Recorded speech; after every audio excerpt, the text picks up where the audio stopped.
Hi, Camila. Hi. So you are the youngest one of this cohort of Adele. Apparently, yeah. How is it going?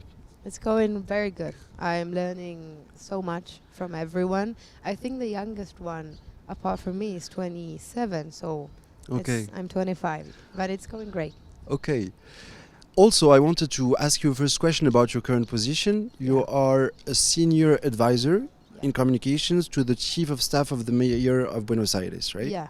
I work as an advisor. I'm also a communications manager. Okay, So I lead a team of currently is 13 people, but it varies because we have many interns of a multidisciplinary team, and we design and implement different communication strategies to promote public policies. It's quite a unique approach because we have many people from data science backgrounds. Usually in communication is a matter of your own opinion, whether we think at the chief of staff's office that data science is very important, and we also work with filmmakers, people that come from the movies, from a movie background. So it's quite a diverse group of people. and how do you become a senior advisor when you're 25 years old? Yeah, that's a very good question. I don't know. I work very hard. Okay, I started working for the government when I was 22. okay, And I first started in the data science team. It was quite a small communications team. It was 3 of us at the time. And I suppose through hard work, and usually in at least in Argentina in the public sector, as long as you are working hard and show that you want to achieve things, they're very generous when it comes to giving you opportunities. okay. So working hard would be my And I suppose answer. also for the same reasons that make you, like a member of this cohort this year, which is definitely potential. Um, Potential, okay. which I also sense from the conversations that we had just before the interview.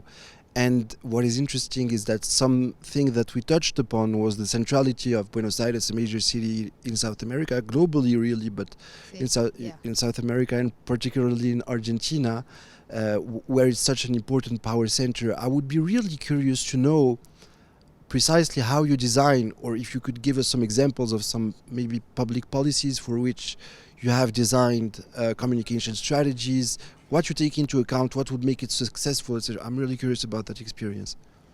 So we've designed strategies for various different. So you have strategies that are designed specifically for public servants. So for the person that's going to be promoting the public policy, and there are other policies that are designed more institutionally for the entire government to take place. I usually lead the ones taken upon by the public servants, especially those that are promoted digitally. So we are the team that advocates mainly for digital communication of public policies. So how that usually goes about is we define which are going to be our main public policies for the rest of the year, and then of course finding the information that's necessary to design the public policy. But one of our main focuses for designing a communication strategy, and one mistake that I usually see when I see other countries or other, not even countries, but public servants in and of itself in Argentina, is that they don't focus enough on the audience that they're speaking to.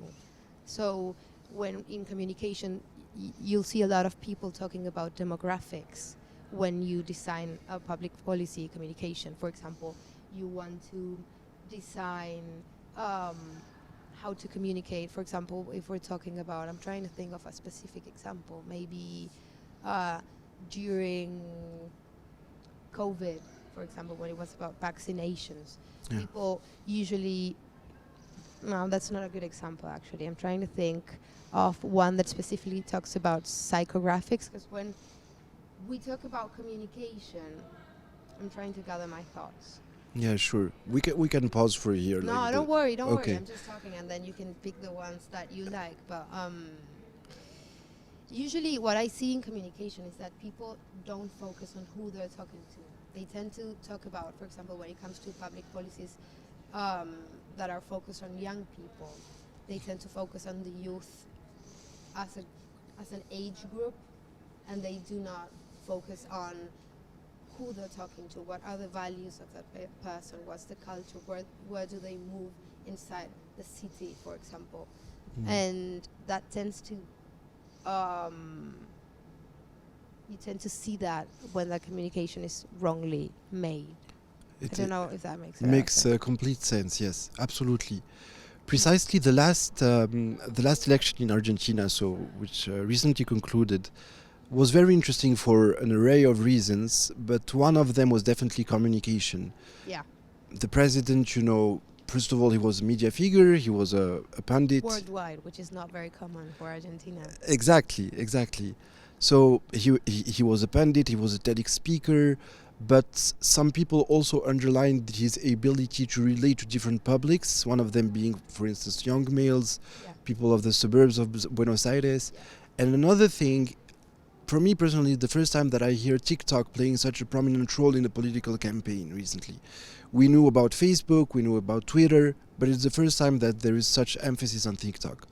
As a professional yourself of the sector, as someone who holds responsibilities within the city of Buenos Aires, I would be very, very interested to have your take on the communication of this campaign, how you felt, what was innovative about it, and yeah, generally just to give us your impressions about that. Communication played a huge role in Milei's election, 100%. Like if you analyze, of course, it's all very fresh. He just started his new mandate 2 days ago. But if you analyze his entire um, political career, he's a complete outsider. He did not have money. He did not have a political structure. He did not have he did not have a party. He did not have any political representation in the legislative congress in Argentina. He just had a microphone. And that's how he built leverage and became an important player in public opinion and in public discussions. You talked about young people playing a role. Most definitely. I think the last paper I read on this last year, even in 2022, when he wasn't considered still as a strong competitor, 80% of young males below 28 years old, if I'm not wrong, said they would vote for him. I'm a teacher myself. I'm a professor at university, and we held an election, like a fake one, amongst young people. And most people, I think that the final result said 87% would vote for Milei before the elections. And I think from a communications perspective, one of the things he did is he didn't come out as a politician. Which is something that we are seeing a lot nowadays. I think Trump can be a similar example of this. If you analyze, for example, his Twitter account, if we're talking about social media, he came about on the internet. He was the only one to create his own audience. I don't know if I can talk about the entire world, but at least in Argentina, politics is quite a taboo matter. People don't really speak out on politics. People don't really stand behind politicians. Most definitely not on social media. It's not common for people to put on a T-shirt saying, "Oh, I'm going to vote for this president." It was definitely not happening for Alberto Fernandez, which was the last president. And Milei was the first one in a very long time that managed to do that. And it's very interesting because, like, I'm just gathering my thoughts as I go.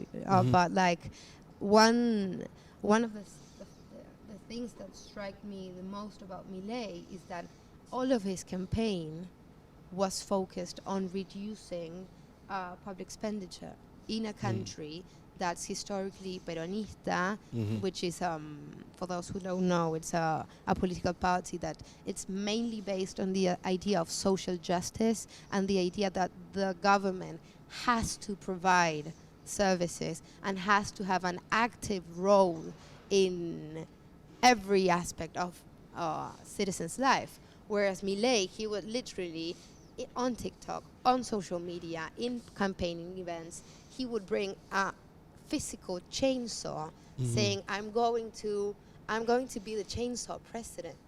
And when you go to his public events, you can see people shouting, "Bring it down" or "destroy public expenditure," and it's quite remarkable. And the fact that he was brought up and that he came about in social media, I think really speaks about a different era starting, at least to be, of course, the reason he won isn't only communication. You cannot win an election only because of that. And I think personally that Mauricio Macri is a former president of Argentina, backing him up with all of his political infrastructure, with all of our policies.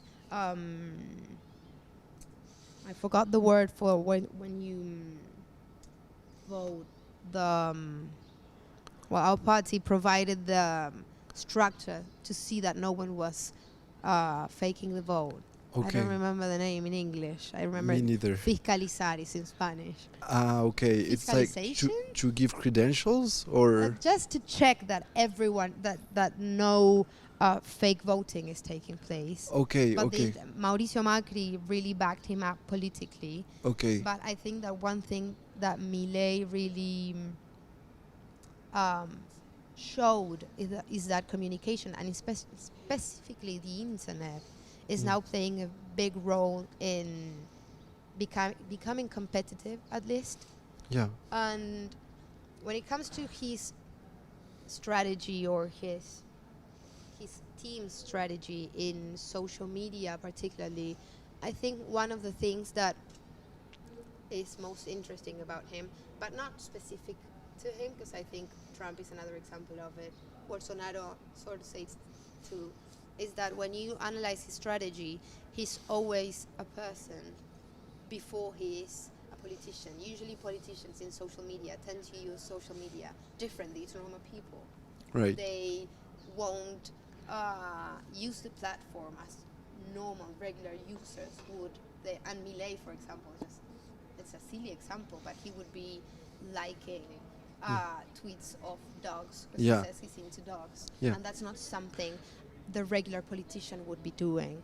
And I think, at least in our country, which has a profound economic crisis, and I think you can talk about this as a world or a global tendency, but there's a frustration with politicians, and the word in Spanish is hartazgo. People are really tired Yes. of Fed up. politicians. They are fed up. Yeah. Exactly. And he was quite a breath of fresh air. If you analyze and he was really genuine.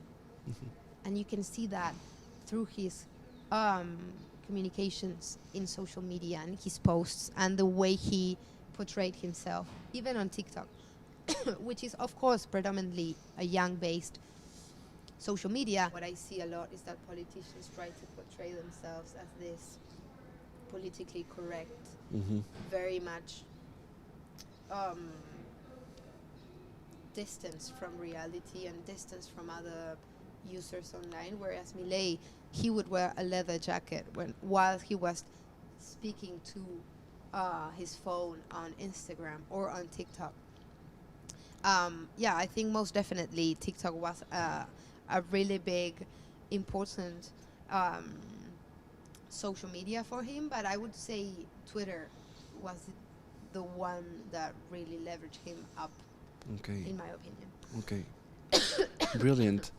Camila, thank you so much for this talk. It was really insightful. Thank you for being with us, and enjoy the rest of the program and of the conference. Thank you. No worries. It was my pleasure. Thank you very much.